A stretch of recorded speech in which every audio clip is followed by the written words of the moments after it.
जब आप अपनी संपत्ति को बेचकर उस पर मुनाफा प्राप्त करते हैं, तो उस प्रॉफिट पर लगने वाले टैक्स को कैपिटल गेन्स टैक्स कहते हैं।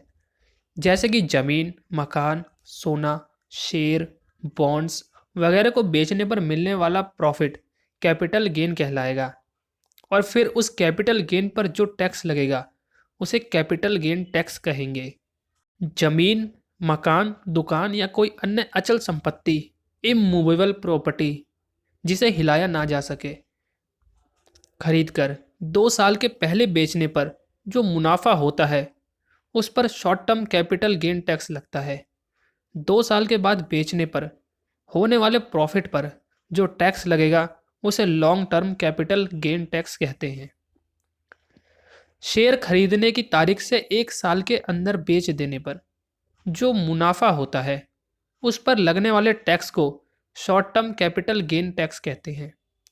1 साल के बाद शेयर बेचने पर जो मुनाफा होता है उस पर लगने वाले टैक्स को long term capital gain tax कहते हैं। यह आय सीमा बदलते रहती है सरकार के हिसाब से। गोल्ड, डायमंड, गहने, जेवर, कीमती धातुएं, महंगी कलाकृतियां, एंटिक आइटम या कोई अन्य चल संपत्ति, मूवेबल प्रॉपर्टी, अगर खरीदने के 3 साल के अंदर बेच दी जाती हैं तो उससे मिले मुनाफे पर short term capital gain tax लगेगा। ऐसी चीज़ों को 3 साल बाद बेचने पर होने वाले प्रॉफिट पर long term capital gains tax लगता है। गाइस, वीडियो पसंद आई तो लाइक ज़रूर कीजिएगा।